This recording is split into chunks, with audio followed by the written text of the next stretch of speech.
हर हर महादेव, जय भोलेनाथ। दोस्तों, गुरुदेव का स्वास्थ्य कैसा है, गुरुदेव आगामी कथा कब करेंगे, 29 अप्रैल को होने वाली कथा होगी या नहीं होगी या आगे पोस्टपोन कर दी गई है, और गुरुजी को अभी उनकी कितने प्रतिशत उनके स्वास्थ्य में सुधार है, उनको हॉस्पिटल से डिस्चार्ज कर दिया गया है, ये जैसा कि मैंने अपने पहले वीडियो में बताया। और वह हॉस्पिटल से डिस्चार्ज होने के बाद सबसे पहले कुबेरेश्वर धाम गए, जो चितवलिया सीहोर में स्थित है। वहाँ गए, उन्हें वहाँ अपने इष्ट के दर्शन करे, अपने भक्तों से मिले, अपने अनुयायियों से मिले और बड़ी प्रसन्नता के साथ। लेकिन ये वहाँ देखा गया कि उन्होंने ज़्यादा बातचीत नहीं करी।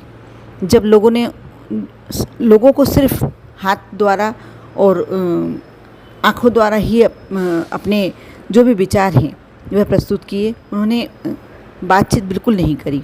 क्योंकि जब वहाँ पता लगाया, जब बात करी, जब मालूम पड़ा कि अभी उन्हें डॉक्टरों द्वारा इस चीज़ के लिए मना किया गया है कि आप ज़्यादा बोलेंगे नहीं, अभी चुप रहना पड़ेगा। क्योंकि जो 29 मार्च को, जैसा कि आप सभी को ज्ञात होगा, मैंने पहले वीडियो में बताया भी है कि 29 मार्च के दिन उन्हें आष्टा में होली महोत्सव चल रहा था और लोग गुलाल फेंक रहे थे, गुरुजी की तरफ गुलाल उड़ा रहे थे।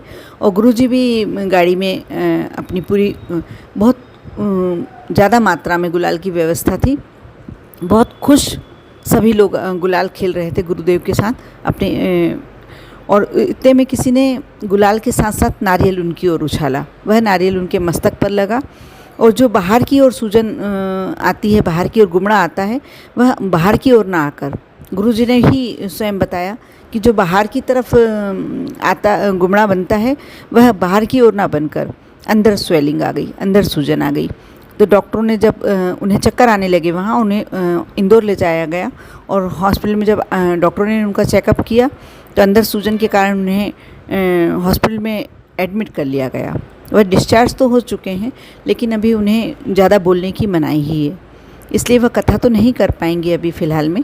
और 3 मई से उनकी कथा का शुरू होने की बातचीत चल रही है, लेकिन वो भी कंफर्म नहीं है।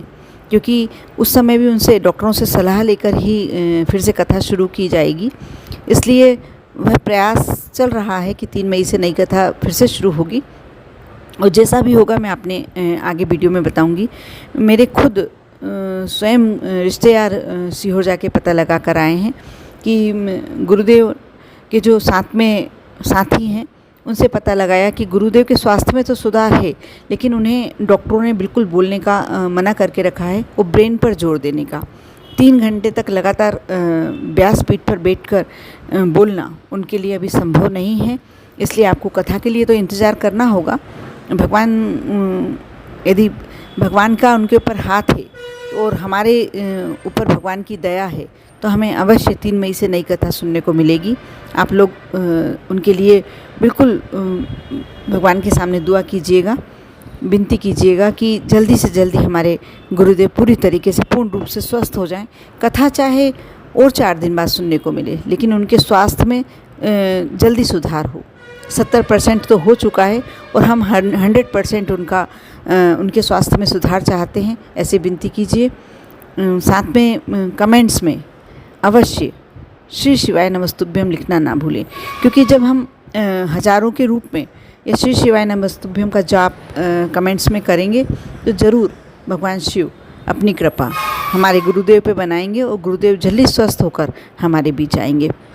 आपने अभी तक मेरे चैनल को सब्सक्राइब नहीं किया है तो इस तरह की जो भी गुरुजी द्वारा गुरुजी से जुड़ी हुई बातें हैं सुनने के लिए अवश्य सब्सक्राइब कर लीजिए। और मैं आगे भी आपको गुरुदेव की जो नई जानकारियाँ हैं वो सब देती रहूँगी। उनकी कथा कब और कहाँ है जल्दी ही मैं आपको बताने वाली हूँ। इसलिए अभी के लिए ओम नमः शिवाय।